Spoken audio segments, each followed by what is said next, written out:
So what I wanted to know was with what's going on with both the well, you have King. You could argue Doctor Strange's what if version, maybe not, but also with Thanos. Do you consider Miguel to be a villain? Because if you look at it, all of those people, well, aside from Doctor Strange, forget Doctor Strange for a moment, they were trying to work for the greater good. It was misguided, but it was all the greater good. Kang is trying to literally stop the multiverses from happening, from branching and destroying each other, which is the same thing of what Miguel is doing by stopping all of the not incursions but incursions from happening, even though he's more of a hypocrite. Then you had Thanos, who was trying to just make sure everyone had equal resources. So they all operated in the greater good. Is Miguel a villain then? Rich, you want to go first? You asking me, do I think that Miguel is a villain? Yeah. Yeah, I believe he is a villain, at least by the end of this movie, clearly, because he wants to stop Miles from going back to save his father. Now, as you had mentioned earlier, he's a bit of a hypocrite because we learn about his backstory. But I would say this is why I want to see what the resolution is that they're going to come to in this next movie. Because if he is the villain, they already have Spot, right? Spot is a threat to everybody, so you need to take him out.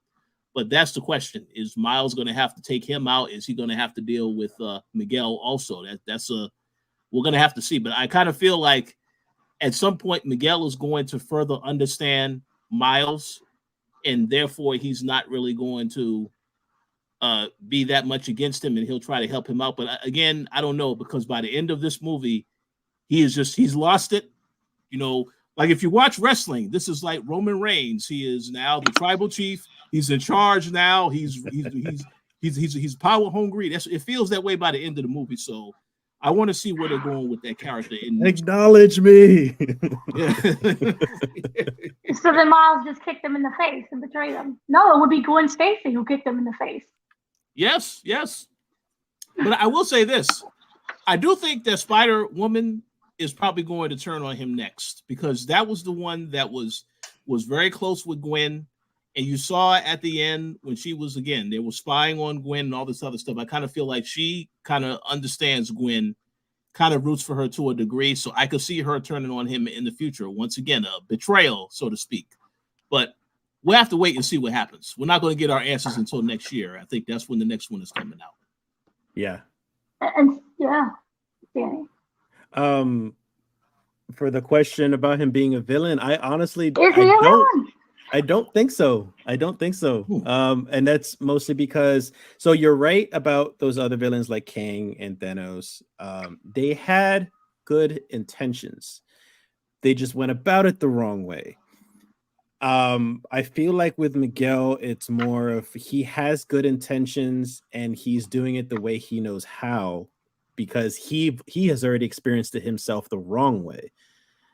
So I feel like that he's misguided, but he's genuinely trying to save all these universes, versus like Thanos. In the end, he destroyed trillions of people in order to achieve his goal. Even though it's a good-hearted thing to do, his way of doing it was killing trillions and trillions of people.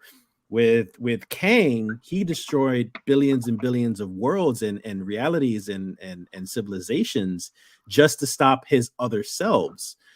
That's still not the way to go. But with Miguel, he's literally just trying to save everyone and everything. Like, one life should not cost, an entire world, is his point of view on it. But then that bleeds to happen. That bleeds into Miguel's other stance of your one life, with your dad, saving your one dad is coming at a cost of others. Right. So are they both being selfish? I mean, that's tough. I don't know how I would feel about, like, if I loved my dad and needed to save him. I don't know if that would be, if I was willing to take that chance to save him and destroy my entire reality. Like, I don't know. I don't know if I can do that. I mean, because then what's the point? Like, you save him, and then the reality gets destroyed anyways, and then they're all dead. So then nothing Miguel gets was saved. right. So Miguel's right. You see, I think this is. I think this is going to be a very interesting dynamic because I mean, as a viewer watching the movie, and you saw that Miguel went out his way to save the people in India, which was good that he did that. But you kind of feel like there has to be some consequence from him doing that. That's why I don't know what that consequence is. Maybe he does save his dad, but maybe something happens to Gwen. I mean, it feels like something has to happen as a result of him doing this, because again, then it would make Miguel's whole explanation won't mean anything. If you do something and then something bad happens, it has to give weight to that. So I want to see what they're going to do in the next one, because I feel like something has to happen with Miles. So then at that moment, remember when Gwen was like holding on to Miles when they was in India and he was trying to go and save the bus? She was basically saying no. He just interpreted it as like, go. What would you, they prevented, I think this would have been easily solved in a way if she would have just told him. Or do you think that would have been too much of a burden for him to know that basically I'm a mistake? Well, they had to get to a point in this movie where there was a major conflict in Revelations. So I understand why she wouldn't tell him that at that particular moment in time. But I'm also curious, if she did tell him that and he didn't save, how would the Indian Spider-Man feel knowing that, I had my other allies here who didn't even help me at this particular time? I think that will also question how he would view them as well. So I kind of think he made the right decision to save the people. But I do believe in order for Miguel's point to make sense, something bad has to happen to Miles. He has to have some type of bad thing. I'm not saying it needs to be his father getting killed, but something bad is going to happen as a result of him doing all this stuff. Well, if you look at who he's connected or who he's close to, it's his parents. Yeah. You can argue Spider-Punk, and I will riot if he dies.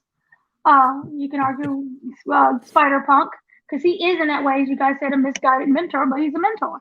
He was the whole reason as to why Gwen was able to get away, because of that bootleg portal thing that he made.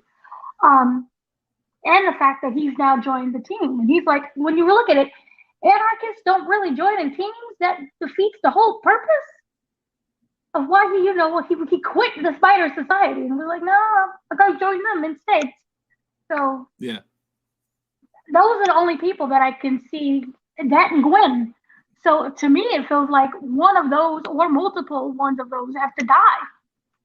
The parents, Gwen Stacy, and Spider-Punk, but I will riot if it's Spider-Punk. I don't think it would be Spider-Punk. I think we as the audience would be hurt if he died, but I don't think he means much to Miles compared to Gwen or the parents. So I think it's got to be out of those three, unless a Ben just shows up out of nowhere for no reason and then you just kill him. Oh.